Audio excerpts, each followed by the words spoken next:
What if the most powerful medicine ever created wasn't discovered in a lab, wasn't patented by a pharmaceutical company, and didn't cost you a single insurance copay? What if it was sitting in a clay pot over an open fire 10,000 years ago, being stirred by someone who had already figured out what your body needed to heal? We have spent the last 100 years outsourcing our health to institutions, to hospitals, to pill bottles, to supplement stacks. And in doing so, we walked away from something that human civilization spent millennia perfecting. Soups. Not the kind that comes in a can with a cartoon on the label. The real kind. The kind that rebuilt soldiers after battle, that pulled families through plagues, that kept entire populations alive through famines and frozen winters with nothing but a fire, a pot, and knowledge passed down through generations. Today I am going to take you on a journey through 20 of the most powerful, most forgotten healing soups ever developed by human civilization.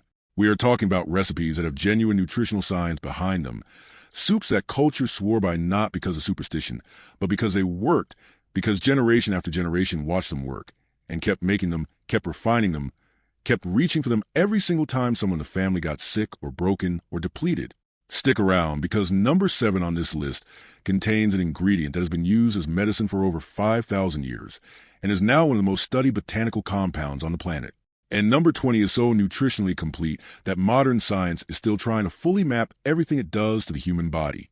Make sure you hit that subscribe button right now, because every single week on Recreational Roots we go deep into the ancestral knowledge that the modern world forgot and that your body is desperately asking you to remember. Let's get into it. Number 1. Avgolemono, Greece. The ancient fever broth that works like a drip. Let's start in Greece, because the Greeks understood something about food and healing that the rest of the Western world has spent centuries trying to remember. Avgolemono is a soup that has been on Greek tables since antiquity. It sounds almost insultingly simple when you first hear the ingredients. Chicken broth, eggs, lemon, and rice, or orzo, that is it. And yet Greek families have reached for this soup through every illness, every fever, every bout of digestive collapse, every postpartum recovery, every flu season for thousands of years without interruption. Not because it was all they had, but because it worked faster and more reliably than anything else they tried. Here is why it works and why modern nutrition completely validates what Greek grandmothers have always known. When you are sick, your body enters a state of accelerated tissue breakdown. It is burning through protein reserves to fuel the immune response. It needs high-quality, complete protein delivered in a form it can absorb quickly without demanding a lot of digestive energy. The eggs in Avgolemono provide exactly that. Complete protein, all essential amino acids, bioavailable fat, and nutrients, including choline that supports cellular repair. The chicken broth contributes collagen, gelatin, glycine, electrolytes, and a warmth that immediately begins calming an inflamed digestive tract. And then the lemon. The lemon is not garnish. The lemon is doing serious physiological work. A single lemon delivers a meaningful dose of vitamin C, which plays a direct documented role in immune function, collagen synthesis, and the absorption of iron. The acidity of the lemon also brightens the broth in a way that makes it palatable to someone who has completely lost their appetite, which is one of the least discussed but most practically important functions of any healing food. The eggs are whisked with lemon juice before being tempered into the hot broth, which creates that distinctive silky, creamy texture without any cream at all. What that process actually does is create a completely homogenized delivery system for the protein and the vitamin C simultaneously, making both more immediately available to a body that is struggling to absorb anything. Avgolemono got pushed out of our healing vocabulary the same way every traditional food did. Modern medicine trained us to believe that if healing doesn't come in a capsule manufactured in a sterile facility, it probably doesn't count. But the Greeks never bought that. And now nutritional science is explaining in precise biochemical terms exactly why they were right all along. This is the forward drip your body actually wants, made from ingredients your great-great-grandmother would recognize. Number 2. Caldo de Pollo, Mexico. The inflammation eraser hiding in plain sight. You have probably walked past this soup 100 times without understanding what you were looking at. Caldo de Pollo is Mexican chicken soup, and on the surface it looks modest. A whole chicken or chicken pieces simmer for hours with onion, garlic, carrots, celery, chayote, zucchini, corn, and fresh cilantro. But what is happening in that pot during those hours of simmering is one of the most sophisticated nutritional transformation processes in all of traditional cooking. The chicken bones are slowly releasing collagen that converts to gelatin, glycine, proline, and hydroxyproline into the broth. The connective tissue breaks down into compounds that directly support gut lining integrity. The marrow releases lipids and stem cell supporting nutrients that don't survive commercial processing. And the vegetables are transferring their water-soluble vitamins, their antioxidant compounds, their minerals directly into a broth that is already rich in electrolytes and easy on a depleted digestive system. What makes Caldo de Pollo different from what most Americans think of as chicken soup is the addition of whole vegetables cooked to softness inside the broth, and the quantity of garlic, which in a proper Mexican kitchen is not a subtle suggestion, but an actual commitment. Garlic simmered low and slow releases allicin derivatives into broth, creating an antimicrobial environment in the liquid itself. The cilantro added at the end contributes chlorophyll, vitamin K, and compounds that research has shown support the body's natural detoxification pathways. Mexican families give this soup to the sick, to new mothers, to elderly relatives who have stopped eating, to anyone who needs rebuilding from inside. It is food that understands the body's hierarchy of needs when it is under stress. Give it protein. Give it minerals. Give it something warm and easy and full of everything it needs to repair itself. Caldo de Pollo has been doing that quietly in Mexican kitchens for centuries, while the supplement industry has been trying to sell the same thing in powder form for $40 a bag. Number 3. Rasam, South India, the respiratory clearing machine. If you have never heard of Rasam before this video, I want you to write this name down, because this soup is going to change how you think about what food can do to a human body in real time. Rasam is a thin, intensely spiced South Indian soup made with tamarind, tomatoes, black pepper, cumin, dried red chilies, mustard seeds, garlic, and curry leaves, tempered in ghee and often finished with fresh cilantro. It is thin. It is intensely sour. It is aggressively spiced. And it will clear your sinuses, open your airways, stimulate your digestion, and make you feel more alive within minutes of drinking it. That is not a metaphor. That is physiology.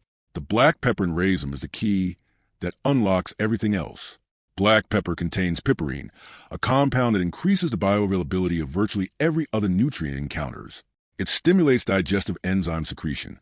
It has documented anti-inflammatory effects of its own, and in the quantities used in a proper Rasam, it creates a warming thermogenic effect that increases circulation and triggers a controlled immune response.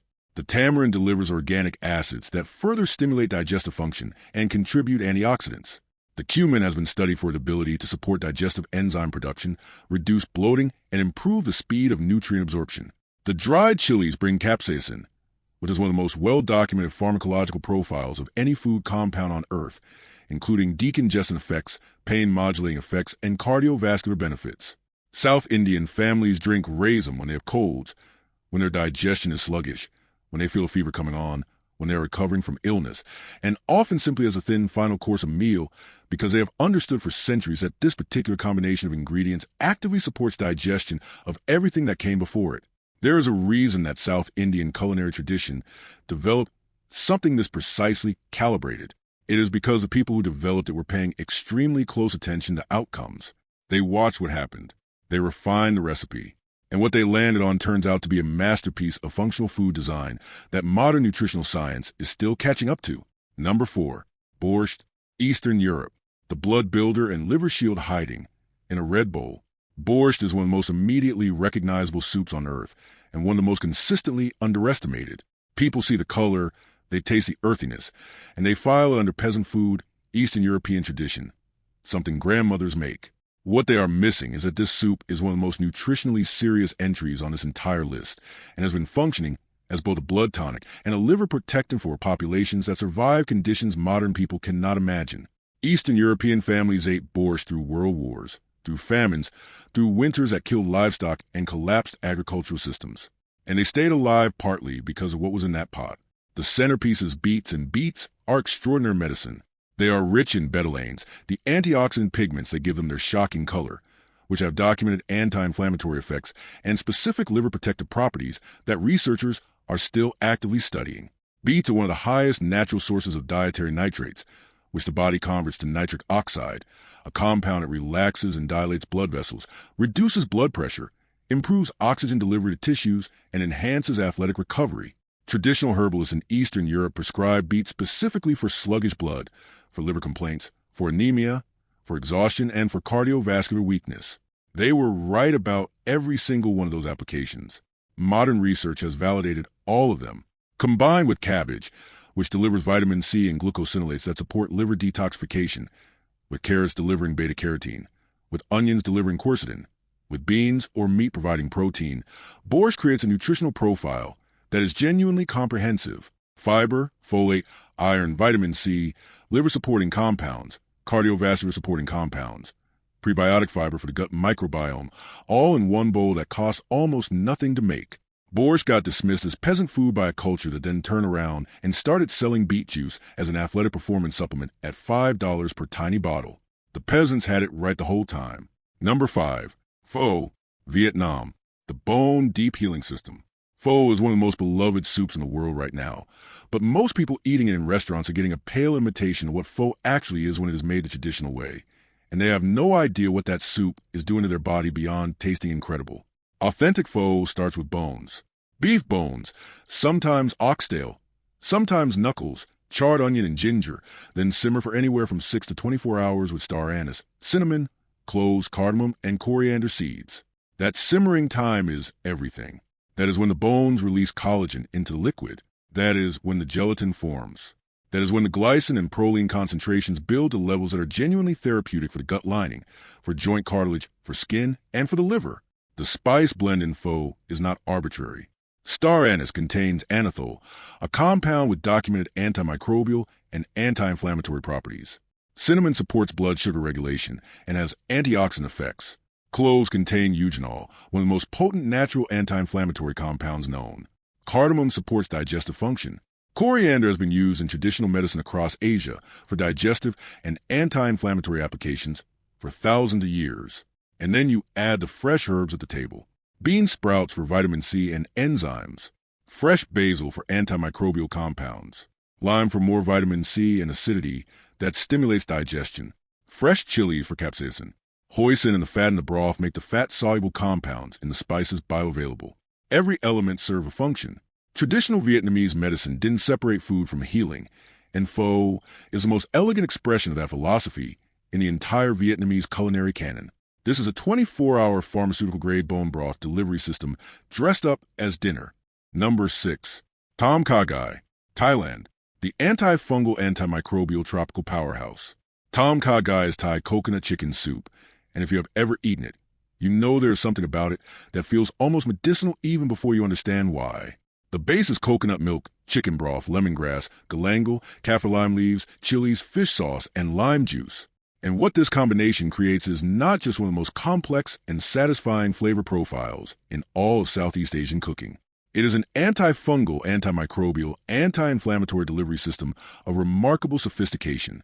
Galangal is the ingredient most people in the West are least familiar with, and it is the one that makes Tom Kha Gai genuinely unique on this list. Galangal is a rhizome related to ginger, but with a completely different phytochemical profile. It contains compounds, including ACA and galangal, that have documented antimicrobial effects against a range of pathogens and antifungal properties that researchers are actively studying for potential therapeutic applications. Traditional Thai medicine specifically used galangal for infections, for digestive disorders, and for respiratory illness. The lemongrass delivers citral and geraniol, compounds with their own antimicrobial and anti-inflammatory properties. The kaffir lime leaves contribute limonene and other essential oil compounds that support liver function and digestion. The coconut milk delivers medium-chain triglycerides, fats that the body processes differently from other dietary fats, converting them directly to energy and demonstrating antifungal properties of their own in research settings. Tom Kha Gai has been healing people in Thailand for centuries. Modern functional medicine is just starting to catch up with what Thai grandmothers already knew. Number 7. Haritaki Soup, Ayurvedic tradition, India, the 5,000-year cellular repair formula. This is the one I promised you at the beginning, and I want you to pay close attention because this entry represents something different from everything else on this list. This is not a soup that got forgotten. This is a soup that was deliberately systematized into one of the oldest documented medical traditions on earth. In Ayurvedic medicine, Haritaki is considered one of the 3 fruits of Triphala, which is itself described as a foundation of all healing. A broth or thin soup made with Haritaki fruit, along with ginger, black pepper, long pepper, and ghee has been prescribed in Ayurvedic texts for over 5,000 years for conditions ranging from digestive disorders to immune depletion to cognitive decline. Modern research on Haritaki is genuinely remarkable. The fruit contains shibulic acid, chebulinin, carriligen, gallic acid, and ellagic acid, compounds with documented antioxidant effects that in laboratory settings rival pharmaceutical antioxidants. Studies have documented anti-inflammatory effects, antimicrobial effects against multiple resistant pathogens, adaptogenic effects on stress response, and preliminary evidence of neuroprotective properties. The black pepper in the traditional formula, as in Rasam, serves as a bioavailability enhancer, making all of these compounds more absorbable. The ghee does the same for the fat-soluble components, while also delivering butyrate, a short-chain fatty acid that directly supports gut lining health and has been identified by modern gut research as one of the most important compounds for maintaining intestinal barrier integrity. 5,000 years of clinical observation across millions of patients produce this formula. It is not superstition. It is empirical medicine that predates our current pharmaceutical framework by millennia. Number 8. Minestrone, Italy, the longevity soup of the Blue Zone. You might be surprised to see minestrone on a list of forgotten healing soups because it is one of the most familiar names in Italian cooking, widely available, widely eaten, seemingly straightforward. But what most people eating minestrone today are getting is a shadow of what this soup is when it is made in the Italian tradition. And more importantly, most people have no idea that minestrone is one of the dietary anchors of some of the longest-lived populations on Earth. The Sardinian Blue Zone, one of the places with the highest concentration of centenarians on Earth, has minestrone as a core daily food, not occasionally, daily. And the version they make is not what comes in a can. Traditional Italian minestrone is a rotating seasonal soup built from whatever vegetables are at peak ripeness, legumes of multiple varieties, often a small amount of pasta or bread, olive oil in generous quantities, and fresh herbs including rosemary, thyme, and basil. The legume combination, often including cannellini beans, borlotti beans, and lentils together, creates a complete amino acid profile with extraordinary fiber content that feeds the gut microbiome, regulates blood sugar through slow carbohydrate release, and provides iron, folate, magnesium, and zinc in bioavailable form. The seasonal vegetables ensure a rotating cast of antioxidants, vitamins, and phytochemicals that prevent nutritional monotony and keep the immune system primed. The olive oil makes the fat-soluble compounds in every vegetable bioavailable in a way that eating those vegetables without fat simply cannot achieve. Italian longevity research has repeatedly returned to the diet as a primary explanatory factor, and within the diet it has repeatedly identified the daily bowl of legume-rich vegetable soup as a probable anchor of that longevity. Minestrone is not a side dish. It is a daily medicine practice that Italian grandmothers never stopped taking. Number 9. Sopa de Lima, Mexico, the Yucatan immune activator. Most people who visit Mexico never make it to the Yucatan Peninsula, and most people who never make it to the Yucatan never encounter Sopa de Lima, which is one of the great nutritional losses of the modern tourist experience. Sopa de Lima is a Yucatecan chicken broth soup finished with the juice and zest of lima, a particular variety of bitter orange-lime hybrid citrus unique to the region, along with crispy tortilla strips, roasted tomatoes, charred onion and garlic, and fresh cilantro. It tastes unlike anything else in Mexican cuisine. Simultaneously bright and deep, sweet and sour, rich and clean. The lima fruit is the ingredient that earns the soup its place on this list. Lima contains a phytochemical profile that is distinct from standard lime or lemon, including flavonoids and limonoids that have been studied for anti-inflammatory and potentially anti-tumor properties. The char on the tomatoes and onion creates Maillard reaction compounds that add antioxidant complexity the raw ingredients don't possess. The garlic, roasted until soft and sweet, releases its allicin derivatives in a gentler, more sustained form than raw garlic. The broth itself carries all the collagen and glycine benefits of a properly simmered chicken stock, and the tortilla strips provide resistant starch that survives digestion to feed beneficial gut bacteria. The Maya people of the Yucatan developed this soup not because they had access to nutritional science, but because they paid extraordinary attention to how food made them feel and how it affected their health over generations. The result is a soup that tastes like sunshine and functions like an immune system service package. Number 10. Cullen Skink, Scotland, the iodine and omega-3 mineral delivery broth. Scotland does not have a reputation as a culinary destination, and that reputation is doing a serious injustice to soups like Cullen Skink, which originated in the fishing village of Cullen on the Moray Firth and have been warming and healing Scottish coastal communities for centuries. Cullen Skink is a thick, creamy soup made from smoked haddock, potatoes, onion, and milk or cream. It is smoky, deeply savory, extraordinarily comforting, and it is a nutritional delivery vehicle for some of the most critically deficient nutrients in the modern Western diet. Smoked haddock is a hero.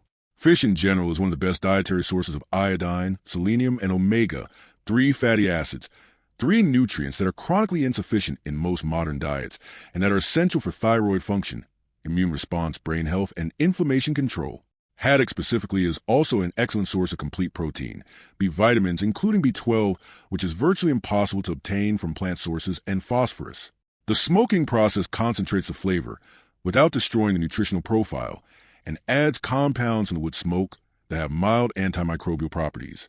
The potatoes deliver potassium, vitamin C, and resistant starch. The onion contributes quercetin and prebiotic fructooligosaccharides. Scottish coastal communities built this soup from what their environment provided in abundance, and what their environment provided in abundance turned out to be exactly what the human body needs and rarely gets enough of. Cullen Skink is mineral medicine in a bowl, and Scotland has been sitting on it quietly for centuries. Make sure you subscribe to Recreational Roots right now if this kind of ancestral food intelligence is what you are here for, because we are just getting started, and it gets more powerful from here. Number 11. Kapusniak, Poland and Ukraine. The fermented gut pharmacy.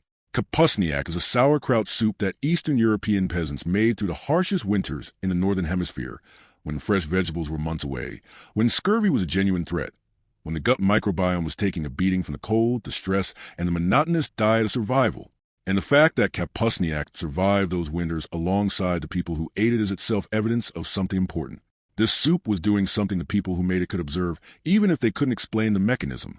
People who ate Kapusniak regularly came through those winters better than people who didn't. Sauerkraut, fermented cabbage, is one of the oldest probiotic foods in human history.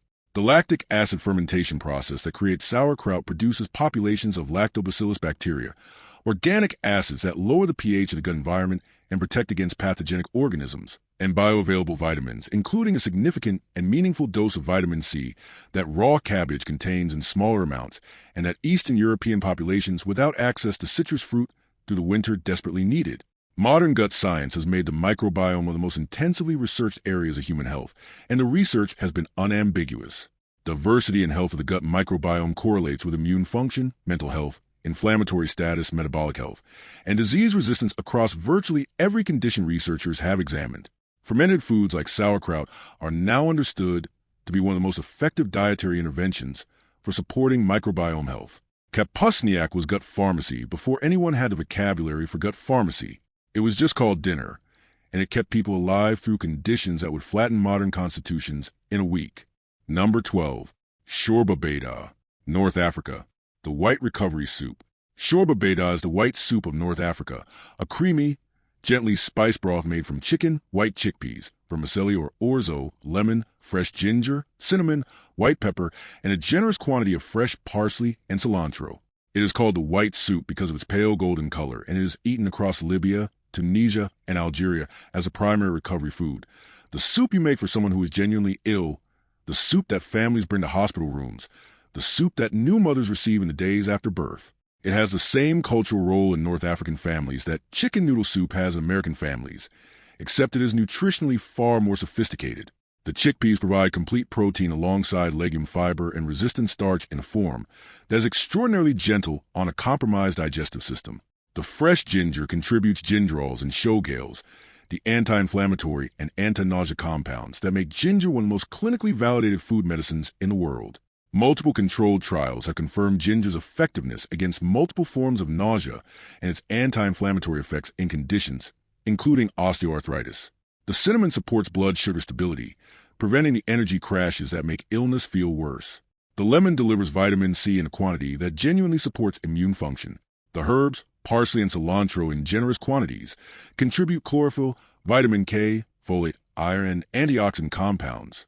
Shorba Beida is recovery soup designed with a precision that appears intuitive, but is actually the product of generations of observation about what a sick body needs. North African families never needed a clinical trial to tell them it worked, because they watched it work every time. Number 13. Congee, China. The 10,000-year digestive reset.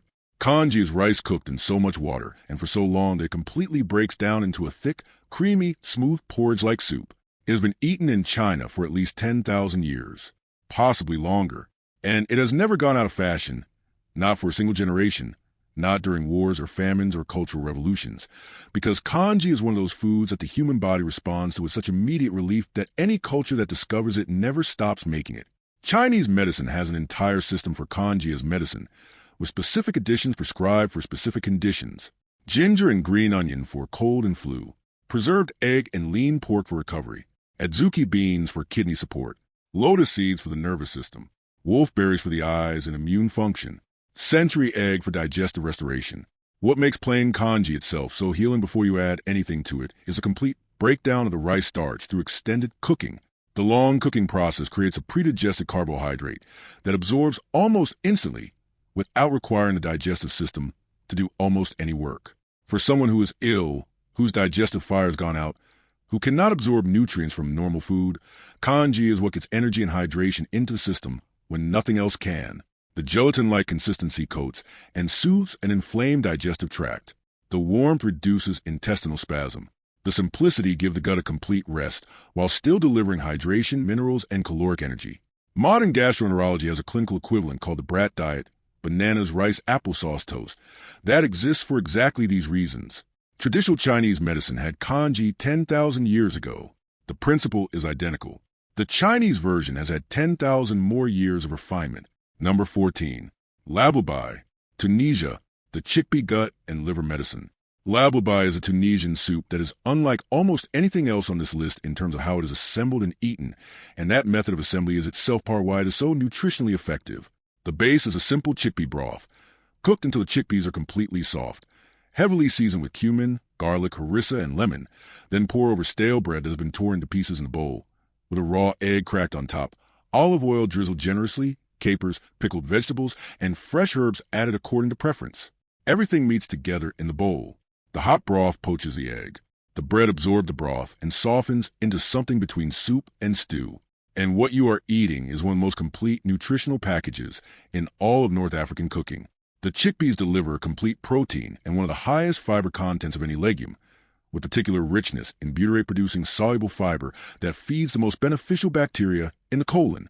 The raw egg poached by the broth provides choline, complete protein, and fat-soluble vitamins in a bioavailable form. The olive oil makes everything fat-soluble more absorbable. The capers deliver quercetin in quantities that are genuinely pharmacological. The fermented and pickled additions provide probiotic organisms and organic acids that support gut health. The harissa, made from dried red peppers, contributes capsaicin and a striking array of antioxidant compounds. Tunisian families eat lablabi for breakfast, which tells you everything about how they understand its role. This is not an occasional healing food.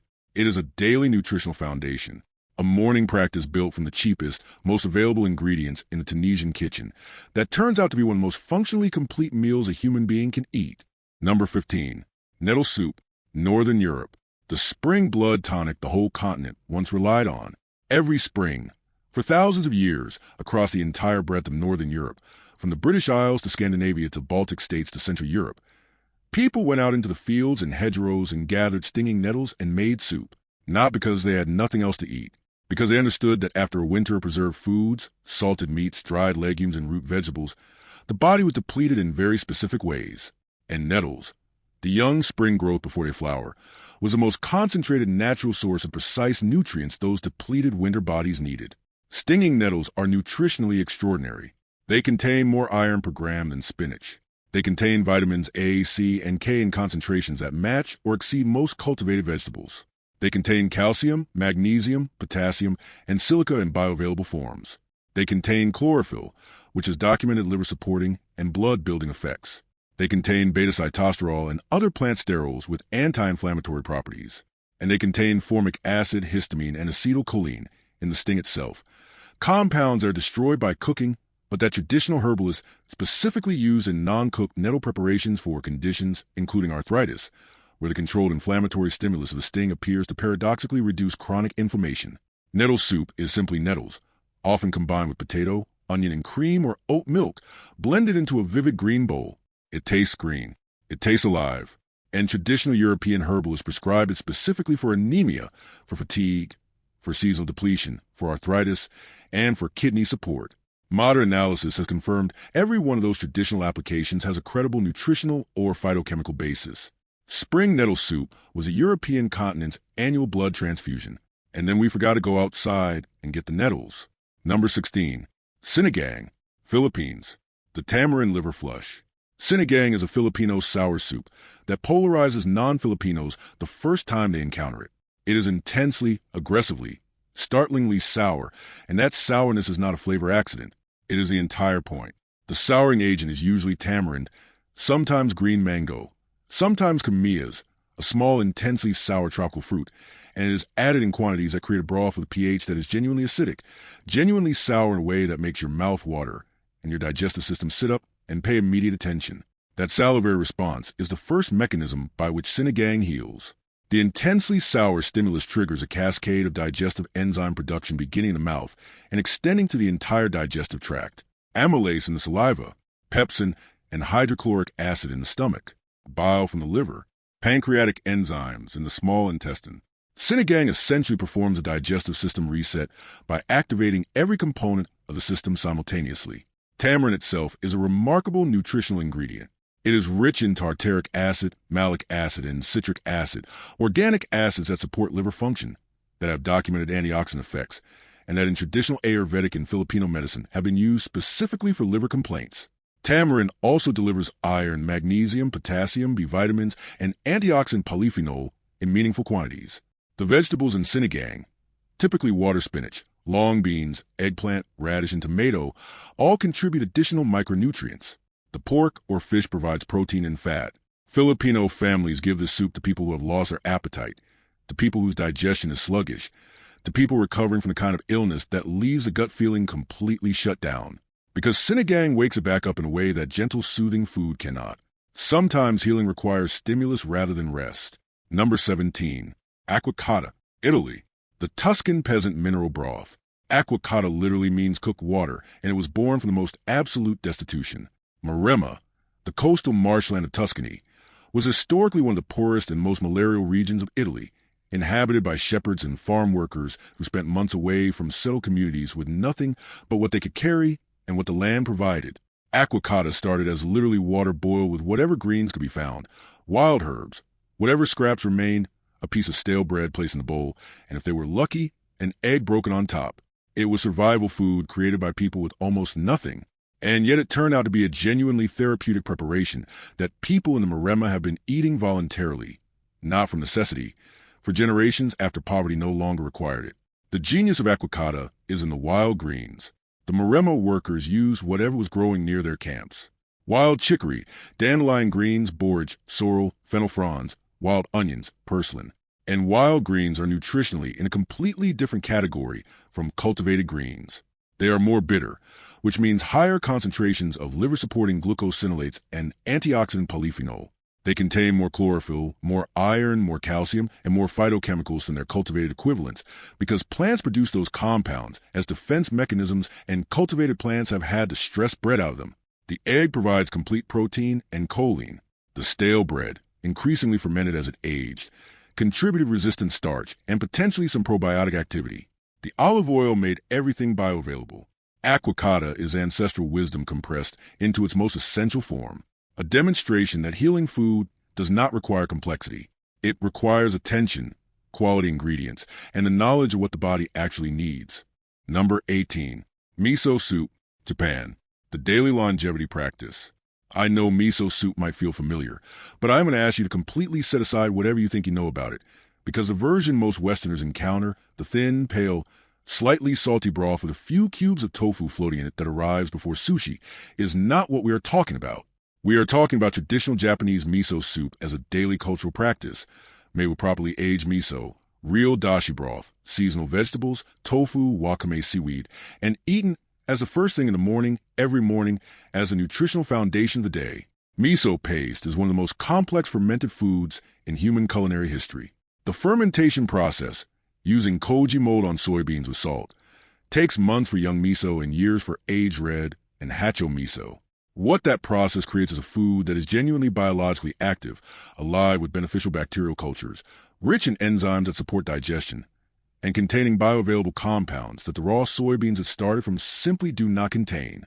The fermentation breaks down the anti-nutrients in soy, the phytic acid and trypsin inhibitors that reduce mineral absorption from unfermented soy, and creates a food that is far more bioavailable than any unfermented soy product. The dashi broth made from kombu seaweed and bonito flakes contributes iodine, glutamates that support digestion, minerals from the sea that are nearly impossible to obtain from land-based foods, and omega-3 fatty acids. The wakame adds more iodine, fucoidin compounds that are being studied for immune and anti-cancer properties, and additional minerals.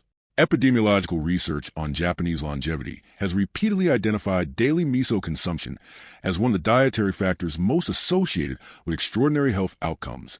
In traditional Japanese communities, Japan has the longest healthy life expectancy of any country on earth. They've been drinking this soup every morning for over 1,000 years. The correlation is not subtle. Number 19. Egusi Soup, West Africa, the protein and mineral rebuilder. Egusi soup is made from ground melon seeds, palm oil, leafy vegetables, stockfish, crayfish, and meat, creating a thick, rich, intensely savory soup that is one of the most calorie and nutrient-dense traditional soups on this list. It is a food that West African families give to people who have been genuinely depleted, seriously ill, new mothers, people recovering from surgery or significant physical trauma, people who need to be rebuilt rather than gently maintained. And it is designed for that purpose with a precision that makes complete nutritional sense. Egusi seeds, ground melon seeds, are an extraordinary ingredient. They are around 50% fat by weight, predominantly unsaturated, with particularly high concentrations of linoleic acid, an essential omega-6 fatty acid, and oleic acid, the monounsaturated fat found in olive oil. They are around 30% complete protein by weight. They contain zinc, magnesium, iron, and B vitamins, including niacin and thiamine, in meaningful quantities. The caloric density is substantial, and it is delivered in a form that is easily digestible because the grinding process has already broken down the cellular structure of the seeds. Palm oil in its traditional unprocessed form, red palm oil, delivers extraordinarily high concentrations of beta-carotene, tocotrienols, and vitamin E, fat-soluble antioxidants in quantities that rival pharmaceutical supplements. The leafy vegetables, typically bitter leaf or ugu pumpkin leaves, deliver chlorophyll, minerals, and antioxidant compounds. The stockfish and crayfish contribute iodine, complete protein, and omega-3 fatty acids. Egusi soup is what you give someone whose body has been emptied and needs filling back up from the cellular level outward. West Africa developed it because West Africa needed it, and it is one of the most targeted recovery foods ever created by any culinary tradition on earth. Number 20. Kvass-Based Soups, Eastern Europe and Russia. The ancient fermented probiotic medicine the modern world never discovered. I saved this one for last because it represents something that even within a world of traditional healing foods is genuinely obscure, genuinely powerful, and genuinely ahead of its time in ways that are only now becoming apparent. Kvass is a fermented beverage made from rye bread, water, and wild fermentation. It has been made in Russia, Ukraine, Poland, and throughout Eastern Europe for at least 1,000 years, possibly much longer. And in the traditional cooking of these regions, kvass was not only drunk as a beverage. It was used as a liquid base for soups, most famously okroshka, a cold summer soup made with kvass, fresh vegetables, boiled egg, and either meat or fish, and tyuria, and even simpler bread and kvass soup that sustained Russian peasant populations through the hardest months of agricultural labor.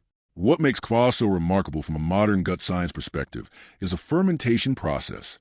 Rye bread kvass, made from real rye sourdough bread, carries the microbial culture of the bread fermentation into the liquid. The wild yeast and lactobacillus bacteria populations that create sourdough bread survive into the kvass and create a beverage that is genuinely, measurably probiotic, alive with organisms that modern research has identified as beneficial for gut microbiome health. The rye base also contributes arabinoxolin, a prebiotic fiber from the rye grain that specifically feeds the beneficial bacteria the kvass itself delivers. The organic acids produced by fermentation, lactic acid and acetic acid, create an environment in the gut that is hostile to pathogenic organisms and supportive of beneficial ones. When this liquid is used as a base of a soup, those compounds and organisms are delivered along with the protein and minerals from the eggs and meat, the vitamins from the fresh vegetables, and the electrolytes from whatever salt and herbs are added. Kvass-based soups were the everyday food of people who had no refrigeration, no pharmaceutical support, and no choice but to develop foods that kept them healthy through conditions that modern people experience only in history books. And what they developed turns out to be a functional probiotic delivery system of remarkable sophistication. Modern gut research is now identifying rye arabinoxolin as one of the most promising prebiotic compounds being studied. Eastern European peasants were putting it in their soup 1,000 years ago. Here is what connects every single soup on this list, and what I want you to take away from this video more than anything else. None of these soups were invented by nutritionists. Not one of them was developed in a laboratory or designed by a scientist with a biochemistry degree. Every single one of them was created by ordinary people, shepherds and farmers and fishermen and mothers, paying extremely close attention to what happened when they fed their family specific things, watching the outcomes across generations, refining the formulas over decades and centuries until they had something that worked reliably, consistently, measurably well. That is not folk medicine. That is empirical science conducted across timescales that modern clinical trials cannot approach. The sample sizes were entire civilizations. The duration was millennia. The outcomes were survival. We got trained somewhere in the last 100 years to believe that real healing is complicated, expensive, and requires institutional delivery, that it comes in packaging, in prescriptions, in protocols administered by professionals. These soups say something different. They say that for most of human history, healing lived in the kitchen, in the knowledge of which ingredients to combine, and how long to cook them, and when to eat them, and what they did to a body that was fighting to repair itself. That knowledge did not disappear. It just got quiet while we were distracted by convenience. It is still there. It is in the recipes. It is in the tradition. It is in the hands of grandmothers who never stopped making the soup that their grandmothers made because they watched it work and they never needed anyone to explain the biochemistry to keep believing in it. If this video changed how you think about food and healing, I want you to smash that like button right now because it genuinely helps this channel reach more people who are ready to reconnect with what their bodies have always known. Drop a comment below and tell me which soup on this list you are making first. Are you starting with the fermented gut healers, the ancient immune soups, the recovery broths, or are you going deep into something completely new to you? I read every single comment, and I genuinely want to know. And if you have not subscribed to Recreational Roots yet, hit that subscribe button and ring the notification bell so you never miss a video. This community is building something real, a return to the food knowledge that heals, that sustains, that has been keeping human beings alive, and well long before anyone had a word for medicine. We will see you in the next one.